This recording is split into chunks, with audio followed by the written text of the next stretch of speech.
Europe 1 Soir. 19h, 21h, Pierre de Villeneuve. Et avec Alexandre Malafaille, bonsoir, président du think tank Sinopia, il en est même le fondateur. Bonsoir Gilles Boutin. Bonsoir Pierre. Chef des informations au Figaro. Bonsoir à vous Benjamin Morel. Bonsoir. Merci d'être avec nous, constitutionniste, maître de conférence en droit à Paris-Panthéon à Sas. C'est l'université dans laquelle vous enseignez, c'est l'université dans laquelle j'ai étudié. Ça me rappelle des souvenirs. Et je ne vous ai pas eu comme étudiant. Et non, enfin il y a quand même peu de chance parce que je pensais être plus vieux que vous. Alors il y aura vraiment quelque chose de rattrapage peut-être. Et il n'est jamais trop tard pour faire des études. C'est ça. Mais non, mais ça me rappelle quand même quelques rudiments quand on parle du 49-3, du vote bloqué du 44-3. Bon voilà. Cela dit, les Français ont pu réviser leur constitution. J'allais dire ces 2 dernières années tellement la constitution a été. Objectif. Voilà. C'est un complot des constitutionnalistes pour que les Français apprennent la Constitution. C'est un complot. Il était enfin temps. Alors, on parle beaucoup du 49.3, ça revient. Pour vous, c'est devenu, j'allais dire, presque habituel, ce 49.3 qui revient au galop? Il faut essayer de mettre un petit peu les choses dans le contexte. Le 49 alinéa 3, c'est quelque chose qui est inventé au début de la Ve République, qui est en fait une forme d'héritage de la 4e, pour arriver à gouverner quand vous n'avez pas de majorité. Et donc, de 2022 à 2024, forcément, comme vous n'avez pas de majorité, il y a un besoin d'utiliser un 49 alinéa 3, notamment pour faire passer les budgets. Le 49 alinéa 3, on en a borné l'utilisation en 2008, sauf pour les textes budgétaires, parce que faut bien qu'il y ait des budgets. Et donc là, on voit un gouvernement extrêmement fragile qui n'a d'autres solutions pour faire passer son budget et son budget de la sécurité sociale, on en parle moins, mais ça va également arriver sur le tapis bientôt, que d'utiliser cet article, l'article 49 alinéa 3. Mais les débats démarrent à 21h30. Est-ce qu'à 21h32, Michel Barnier a, j'allais dire, tout intérêt à sortir de son chapeau cet article de la Constitution ? Vous savez, c'est toujours un jeu de dramatisation, le 49 alinéa 3. On sait très bien qu'on va y venir à un moment ou à un autre, mais le gouvernement doit montrer qu'il a écouté les parlementaires et que donc ce faisant... il les a écoutés en commission des finances déjà. Il les a écoutés en commission des finances, mais on ne part pas du texte de la commission des finances, qui de toute façon a été rejeté, on part du texte du gouvernement. Et donc, comment est-ce que ça se joue, un 49 alinéa 3 ? Vous proposez le gouvernement dit, soit vous me renversez, et mon texte ne passe pas, soit vous ne me renversez pas et on fait passer mon texte. Mais pas que mon texte, pas mon texte tel qu'il est à l'origine, mon texte et des amendements que j'ai choisis. Donc comment est-ce que ça se passe ? On a un Michel Barnier qui probablement va appeler Marine Le Pen et lui dire quels sont les amendements que vous souhaitez voir intégrés pour ne pas me renverser. Il va faire la même chose avec le MoDem, il va faire la même chose avec Laurent Wauquiez et in fine, on aura un budget qui sera le budget originel ajouté en mode patchwork, avec les amendements qui seront ceux des groupes ne renversant pas Michel Barnier. Et sur cet engagement-là, ça passera. Mais il faut donner un peu de dramaturgie. Vous savez, la séance publique, c'est du théâtre. Donc il faut laisser un peu de temps au temps pour qu'il y ait une forme de budget qui, malgré tout, donne le sentiment que les parlementaires auront été écoutés. Gilles Boutin. Vous parlez de dramaturgie et on pourrait supposer qu'un certain nombre de députés, sachant que le 49.3 est là, tel un spectre... prêts à intervenir, sachant cela, sont-ils déresponsabilisés ? C'est-à-dire qu'ils peuvent proposer tout ce qu'ils veulent. On l'a vu en commission des finances, on est passé de 20 milliards de recettes à 60 milliards. Le travail parlementaire et donc démocratique est-il entaché par ce 49.3 ? Non, parce qu'en fait, c'est assez commun sur les budgets. Les oppositions veulent montrer qu'elles ont d'autres projets budgétaires, qu'il y a d'autres options crédibles. Il faut voir que quand on s'amuse à faire des typologies de groupes politiques à l'international, qu'on se demande quel groupe est d'opposition, quel groupe est de la majorité, l'élément déterminant, c'est pas ce qui vote ou pas la motion de censure, c'est ce qui vote le budget. Et donc, si jamais je ne vote pas le budget, je suis dans l'opposition, mais pour être une opposition crédible, je dois proposer un contre-budget. Que fait la gauche ? Elle propose en commission un contre-budget. Que fait le RN ? Il propose également un contre-budget. Et donc là, on est dans un jeu parlementaire somme toute assez classique. Le 49 alinéa 3, en revanche, est en effet assez déresponsabilisant, parce que vous savez que, in fine, c'est le budget du gouvernement qui gagne. Alexandre Malafaille. Vous disiez qu'effectivement, il allait appeler Marine Le Pen, les responsables du MoDem, etc. Mais d'une certaine façon, Michel Barnier, c'est un négociateur. Donc, en tout cas, il va essayer de se présenter comme tel. Est-ce que son objectif, c'est pas aussi d'essayer d'envoyer des messages aux Français pour dire aux gens de droite, aux gens de gauche qui vont voter, on fait des efforts dans toutes les directions, avec cette volonté à la fois de justice fiscale, de maîtrise des dépenses, et dans l'objectif, effectivement, d'en ressortir peut-être pour lui renforcer. Parce que si au bout du compte, son budget passe, il acquiert une forme de stature, on dit, j'ai franchi une étape. Oui, mais son principal objectif, avant d'être populaire dans les sondages, qui est pas facile avec un budget comme celui-ci, c'est de ne pas être renversé. Regardez les mesures qui ont été évoquées sur les retraités ou sur les classes moyennes supérieures et les classes supérieures. Ce sont des mesures qui peuvent apparaître en effet comme étant de justice fiscale. En tout cas, elles peuvent être populaires dans une partie de l'opinion. En revanche, quel est l'électorat aujourd'hui des macronistes et de LR ? Les retraités, les CSP+. Et donc, vous n'expliquez aujourd'hui la bronca au MoDem, à LR et chez les macronistes que comme une façon de dire, en fait, il faut qu'on protège nos électeurs. On n'est pas d'accord avec Michel Barnier. C'est tout le paradoxe de ce budget. On a un budget avec un Michel Barnier que aucun groupe politique n'a vraiment intérêt à renverser pour l'instant. Il fait le seul travail. Mais en même temps, il ne faut surtout pas apparaître comme étant en faveur de ce budget-là. Il faut s'en détourner le plus possible pour expliquer à ses électeurs, que ce soit les classes populaires pour Marine Le Pen ou les CSP+, et les retraités pour les macronistes. Écoutez, moi, ce budget, je ne l'aime pas. Michel Barnier, encore moins. Mais bon, malgré tout, parce que je suis du côté de la stabilité et que, souvenez-vous, les amendements que j'ai intégrés avec mon 49 alinéa 3, là, je vous ai protégé. C'est grâce à moi que, justement, on vous a enlevé, par exemple, sur les retraites, un retard sur les hautes retraites peut-être, mais pas sur les petites, etc. Donc on va avoir un jeu de concessions pour que les députés rentrant en circo, en pré-campagne, jusqu'à dans 8 mois, puissent dire, regardez finalement, Michel Barnier, c'est le mal, mais moi, je vous en ai protégé un peu. Michel Barnier qui est détesté par 60% des Français au dernier sondage de ce week-end. Pardon, Gilles Boutin. Est-ce que vous voulez dire que via ce jeu de négociation, le funambule Michel Barnier doit laisser tout le monde gagner ?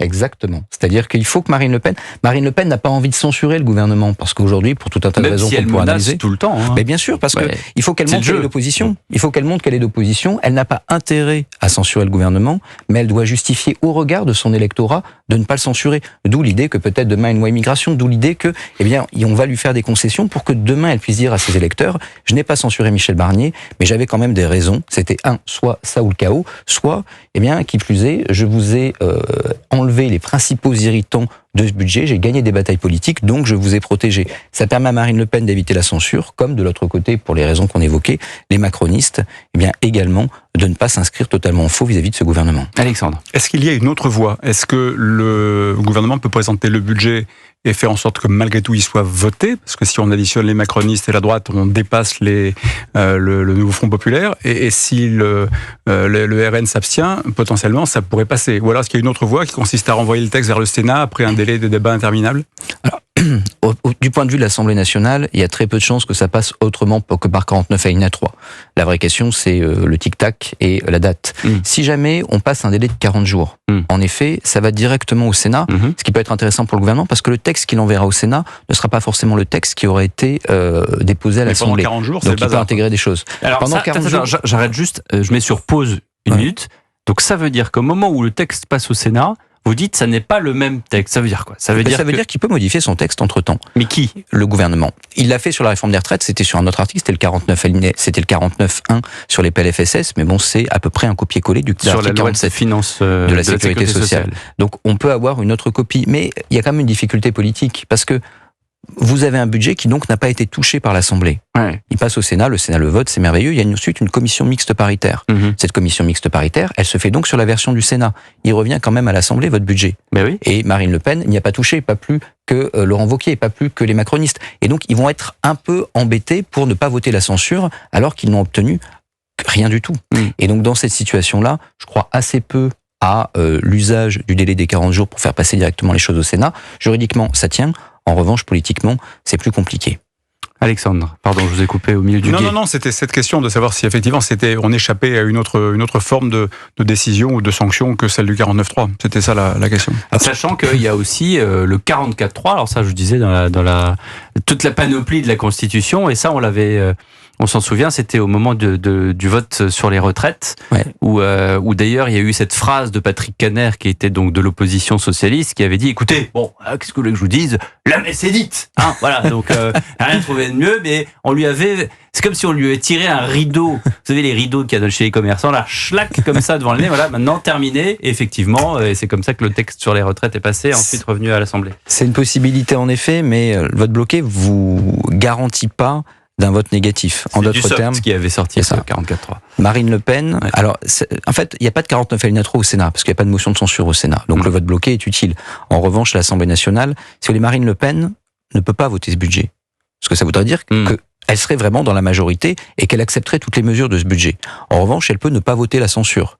Et donc, dans ce cadre-là, pour le gouvernement, à défaut de majorité sur son budget, une majorité pour ne pas le censurer est aujourd'hui à peu près tout ce qu'il peut obtenir. On va écouter Laurent Saint-Martin, le ministre du Budget, justement, qui était l'invité de France 2 il y a tout juste quelques minutes. Il a parlé notamment des fameuses hausses d'impôts qui sont très, comment dirais-je, critiquées dans ce budget. Il y a eu plus de 50 milliards d'euros d'impôts en plus proposés par la Commission des finances la semaine dernière. Ce n'est pas du tout la proposition du gouvernement. La proposition du gouvernement, c'est d'abord des économies, c'est-à-dire dépenser moins dans notre pays. On dépense trop dans notre pays. C'est parce que dit le Conseil des finances publiques. Il faut d'abord dépenser moins et nous proposons effectivement des prélèvements obligatoires nouveaux, mais ciblés, temporaires, sur les très hauts revenus et sur les très grandes entreprises. Donc pas sur l'assurance vie, pas sur la plus-value sur la cession de votre résidence principale, pas sur l'héritage, comme j'ai pu le voir pendant cette commission des finances, mais précisément sur ceux qui peuvent davantage participer, c'est-à-dire les plus fortunés d'entre nous et les grandes entreprises, et de façon temporaire. Bon, je sais pas, commentaire, moi je suis sans voix, speechless comme on dit en bon français sur Laurent Saint-Martin qui j'ai l'impression que Alexandre c'est la même rengaine politique à chaque fois, ce sont des mots qui sont étudiés par des communicants qui vous mettent des mots les uns après les autres et en fait tout cela veut rien dire. Si ? Ça veut dire une fois de plus qu'on est vraiment dans une situation difficile. Qu'on est dans la merde, voilà, super. Merci Alexandre Malafaille. Non, mais appelons les choses comme elles sont, voilà, écoutez, voilà. Objectivement, tous les Français ont entendu depuis quelques jours ces débats absolument incroyables dans la Commission des finances où on a un véritable concours l'épine de la créativité fiscale. Voilà, personne ne se rend compte de la réalité. Le vrai sujet, c'est que c'est très gentil de mettre comme ça 60 milliards sur la table. Alors c'est un objectif, il sera ce qu'il sera. Mais dans la vraie vie, tout le monde sait déjà que, faire des économies année en cours et année prochaine, ce sera très dur. Donc toutes les prophéties qu'on peut faire, enfin ça va rapporter tant, c'est pas gagné qu'on arrive à les transformer. Et deuxièmement, les recettes fiscales qui sont toutes basées sur des hypothèses. Là encore, je suis très pessimiste sur la dynamique économique que tout ça va engendrer, sur le fait que les recettes soient au niveau de ce qu'elles sont prévues. Donc on est dans une espèce de situation où on continue à mettre des mots parce qu'on sait pas trop comment faire autrement. Ce qu'on ne dit pas, c'est qu'on va peu à peu asphyxier les Français. On va peu à peu asphyxier avec même 20 milliards. On dit 20 milliards là pour 2025. Qu'est-ce que ça va être le budget de l'année prochaine puisque le déficit qui est à... On dit qu'il pourrait atteindre 7% à la fin de l'année, le déficit. On est au-delà des 6,1 déjà. Non mais c'est ça, mais qu'est-ce que ça va être dans un an ? Qu'est-ce que ça va être ? Qu'est-ce qu'on va demander ? Il y a un grand débat maintenant sur le retour de la taxe d'habitation. Voilà encore autre chose, Benjamin Morel. Le problème, c'est qu'on a supprimé certaines taxes, en l'occurrence pour les collectivités territoriales, on les a compensées, mais en les compensant, on n'a pas créé non plus de nouvelles taxes, de nouvelles ressources qui auraient permis à l'État de ne pas se saisir de la dette. C'est-à-dire que là-dessus, on a eu des réformes, mais des réformes non financées. Et après, on parle beaucoup d'impôts exceptionnels. Moi, je veux bien sur le principe, mais il y a deux façons de sortir d'un impôt exceptionnel. Soit vous acceptez à nouveau d'avoir des dettes parce que votre impôt exceptionnel il permet de réduire le déficit cette année, mais l'année prochaine il sera toujours là. Et donc il y aura toujours le déséquilibre. Ou bien vous créez de la croissance. C'est le fameux provisoire durable. C'est ça. Et la croissance, c'est bien beau sur le papier, mais pour l'instant on n'a pas tout à fait une économie folichonne. Et donc dans ce cadre-là, il est assez probable que dans les prochaines années, une croissance nous dispense d'efforts supplémentaires. Gilles. Ce qui est terrible avec ce genre de situation, c'est que c'est le révélateur des réflexes ataviques de chaque parti. C'est-à-dire que vous avez la gauche qui fait monter la sauce des impôts pour arriver jusqu'à 60 milliards. Et puis, de l'autre côté, vous avez le bloc plus libéral qui réfléchit à la piste des cessions de participation dans des grandes entreprises. À croire qu'ils ont oublié le précédent des autoroutes, ou que, en tout cas, je ne sais même pas comment ils gèrent leur propre patrimoine, mais ça veut dire qu'ils considèrent que s'ils ont hérité d'une maison, ils peuvent la vendre et que ça va leur permettre de vivre. Alors que non, ils devraient profiter de cette maison, la louer, en tirer un revenu. Donc ça inquiète déjà beaucoup sur leur vision de la gestion de l'État. Et derrière, on n'a pas de proposition structurelle pour penser l'après. Donc on est toujours sur où sont les millions, les quelques milliards qu'on va pouvoir récupérer.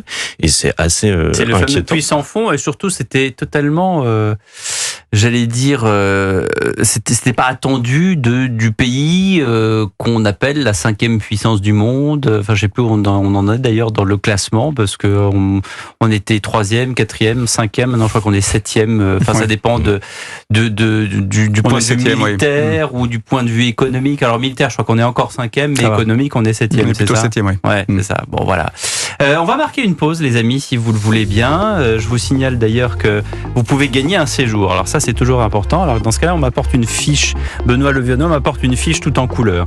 Comme ça, j'y comprends absolument rien parce qu'il y a trop de couleurs. Alors cette semaine, Europe 1 vous offre vos vacances 5 étoiles au ski. À l'hôtel Pachemina Le Refuge, c'est à Val Thorens. À vous les pistes, 3 nuits dans un hôtel de luxe à flanc de montagne avec accès au spa, repas dans un restaurant gastronomique étoilé au guide Michelin.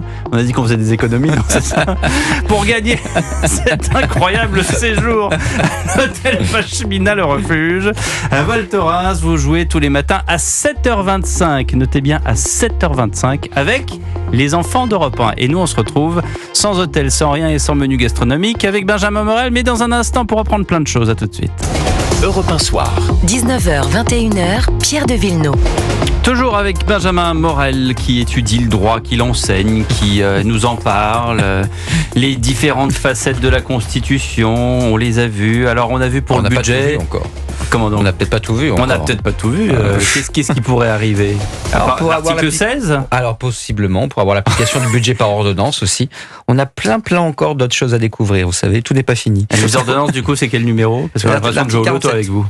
Ce sera populaire si on passe ça par ordonnance. Ça va être très populaire, très apprécié. Oui, la motion de censure risque de pouvoir passer après. C'était Rocard la dernière fois, les ordonnances. Alors oui, mais ça, c'est pas les mêmes ordonnances. C'est des ordonnances législatives. Les ordonnances budgétaires, on les a jamais utilisées sous la 5e. Attention, vous allez donner des idées. Ouais, c'est une première. Ouais, on verra. Bon, on va voir ce que ça donne le budget. Je voudrais qu'on parle d'autres sujets et notamment une affaire qui est assez étrange. Et quand je dis étrange, c'est un doux euphémisme puisque il y a plusieurs syndicats qui, à la SNCF, ont décidé de faire barrage au nouveau livre de Jordan Bardella. Alors, il y a une campagne d'affichage qui est, comment dirais-je, lancée par la Maison Fayard. Le livre sort le 9 novembre prochain et voilà, il y a une campagne d'affichage promotionnelle qui devait se déployer dans 54 gares RER entre le 25 novembre et le 1er décembre, puis dans 13 gares parisiennes et 43 gares de province entre le 11 et le 17 décembre. Et plusieurs syndicats, comme par exemple Sudrail, exhortent le PDG de la SNCF à refuser cette campagne d'affichage, je cite, au service d'un parti politique d'extrême droite. Nul besoin d'avoir lu le livre de Jordan Bardella, dit Sudrail, pour savoir que celui-ci servira à un programme politique.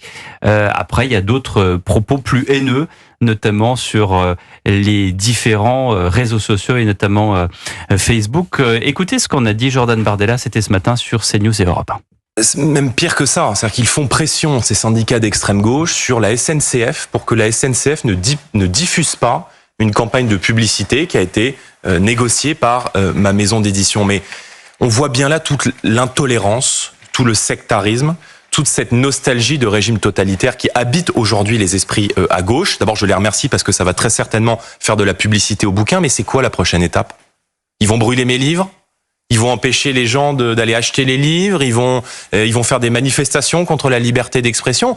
Ça, c'est inédit, ça, Benjamin Morel ? Oui, c'est assez inédit à ma connaissance. Ça m'apparaît relativement contre-productif pour deux raisons. D'abord parce que ça pose Jordan Bardella en victime d'un coup politique qui, objectivement, n'a pas vraiment de sens. Puis ensuite, comme il le dit lui-même, c'est une excellente publicité. Quand vous regardez à combien d'exemplaires sont vendus les livres des politiques, c'est combien ? En règle générale, ça tourne autour de quelques centaines, pour les meilleurs ou de quelques milliers. C'est pas vrai, quand il y a des livres politiques forts, parfois c'est un peu plus quand même. Ceux des anciens présidents marchent bien, mais ceux en revanche des candidats, etc., marchent en règle générale de façon assez médiocre et surtout ne s'adressent qu'à des convaincus. C'est-à-dire que vous n'achetez pas un livre de politique quand vous ne le trouvez pas fondamentalement déjà merveilleux.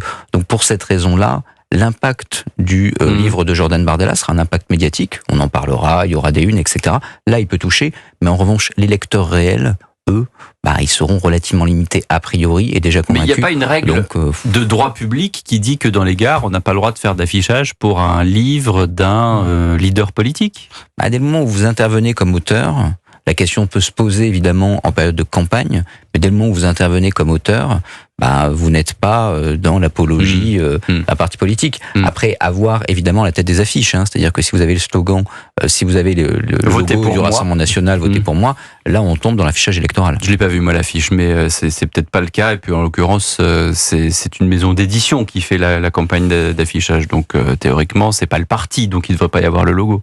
Alexandre Malafaille. Non, mais les syndicats qui rentrent dans ce type de démarche sortent complètement de leur rôle. C'est pas leur boulot. Les syndicats font pas de politique, ils font du syndicalisme. Donc ils n'ont pas à aller sur ce type de territoire. Par ailleurs, la liberté d'expression, en effet, sauf si on est dans une logique totalement électoraliste ou contraire aux bonnes mœurs, la liberté d'expression doit être totalement acceptée, y compris par voie d'affichage. C'est ni la première fois ni la dernière qu'on aura ce type de proposition. Et à la limite, si ces syndicats veulent combattre le RN, il faut le combattre sur le terrain des idées. Comme toujours, c'est toujours ce qu'on dit. D'ailleurs, c'est ce qu'on fait en démocratie, c'est ce qu'on fait dans le cadre de l'état de droit auquel tous ces gens-là sont si élevés, attachés. Et après, moi, je suis toujours extrêmement frappé par ce type de positions qui sont, une fois de plus, très clivantes, très polarisantes, parce que finalement, tous ceux qui votent pour le RN et qui aiment bien Bardella, quand ils vont prendre le train, ils vont regarder leur cheminot avec un air un peu bizarre en disant « Ah bon, alors toi, tu veux plus que je m'exprime, toi ?» Bon, il y a quand même 30 à 40% des Français qui ont voté pour eux. C'est des positions qui sont vraiment compliquées à comprendre. Non, mais le vrai test que vous allez faire, Alexandre, c'est que vous allez prendre le train et prendre le bouquin. Avec le bouquin de Bardella, et vous allez voir ce que vous dit le contrôleur. C'est ça, je le présente en guise de... Non, j'ai pas ma carte de voyageur, mais par contre, j'ai mon livre. Et bien là, vous voyez si vous restez dans le train ou pas. C'est ça. Si on vous éjecte, c'est qu'il y aura eu un problème. Il y en a qui ont eu des problèmes. Voilà, je le fais très mal. Gilles Boutin. Je parlais d'atavisme concernant nos dirigeants politiques, et là c'est pareil, c'est-à-dire que on est sur cette culture de gauche, des affiches, des contre-affiches. Alors, peut-être qu'il y aura des arrachages d'affiches, et il y a quelque chose de révélateur. Vous avez cité Sudrail, ils ont dit nul besoin de lire. Alors c'est plus pratique, ça évite d'avoir à réfléchir, effectivement. D'accord, c'est fait. Et non, mais pour dire qu'on est vraiment dans la logique du réflexe. C'est même pas une logique à vrai dire. On est dans le pur réflexe de gauche où, en fonction de l'agenda politique, soit on descend pour manifester, soit on explique sans trop savoir pourquoi si une ça avait personne été un est livre, infréquentable. par exemple, de Jean-Luc Mélenchon, on aurait bien aimé avoir la réaction de Sudrail et de la CGT cheminot. Absolument, parce qu'il n'est pas avare en outrance, et ce serait logique dans ce cas. Mais comme on connaît les ressorts idéologiques qui sont à l'œuvre et les bonnes vieilles traditions, la bonne vieille tambouille de gauche qui s'exprime par là, mais sans aucun élément de réflexion. Allez demander à votre contrôleur, Alexandre, demain, pourquoi il est opposé à cette campagne d'affichage. Je pense qu'il aura du mal à dégainer des arguments pour expliquer pourquoi Jordan Bardella ne doit pas être lu. Mais d'autant plus que le slogan de gauche, il est interdit d'interdire, devrait revenir à leurs oreilles. Oui. Mais ça dépend pour qui. On en parlait justement avec Alain Finkielkraut, qui était l'invité du grand rendez-vous ce dimanche. Benjamin, là on examine le budget. Si on rentre dans un cheminement du 49.3 qui est probable, peut-être en tout cas qui est possible dans les jours qui viennent, est-ce que ça veut dire que le gouvernement Barnier va continuer sur ce chemin-là? Est-ce que jusqu'à la prochaine dissolution que certains espèrent, que certains redoutent, Michel Barnier, lui, il dit j'espère que je serai là jusqu'en 2027. Est-ce qu'on va continuer à avoir un exécutif qui ne se sert finalement que de la seule arme dont il dispose pour avancer? Non, parce qu'il n'en aura pas réellement les moyens. En d'autres termes, les deux budgets, PLF et PLFSS, budget de l'État et budget de la Sécurité sociale, ça passera par 49 alinéa 3. Première partie, deuxième partie, on a potentiellement avec la deuxième lecture 8,49 alinéa 3 qu'on va avoir dans les 2 prochains mois. Ça sera dramatisé à chaque fois. En revanche, sur les autres textes, si jamais vous faites passer par 49 alinéa 3, vous n'aurez vraiment pas de majorité pour ne pas vous censurer. Donc on va avoir un gouvernement Barnier qui va légiférer à minima, qui va éventuellement lancer quelques textes, non pas consensuels, mais non clivants au sein de sa majorité, ou plutôt qui ne conduira Donc pas... Donc il y aura zéro réforme en fait pendant cette mandature. Il y aura très probablement très peu de textes. On aura beaucoup de propositions de loi émanant des parlementaires, et ces propositions de loi trouveront un débouché ou pas. En revanche, des grands textes... Mais alors tout l'arsenal annoncé notamment par Bruno Retailleau, sur la loi immigration, objectivement, c'est très compliqué, parce que si cette loi devait être lancée, je vois pas actuellement le point d'accord entre le RN et le MoDem. Et donc là, vous avez de vraies chances que votre gouvernement tombe sur le sujet. Je rappelle que la majorité était quand même certes relative, mais beaucoup plus pléthorique il y a quelques mois. Et souvenez-vous du Ramdam du mois de décembre dernier. Et souvenez-vous, alors qu'ils avaient une majorité absolue, de la loi Collomb, qui avait été la première épreuve de la majorité en 2018.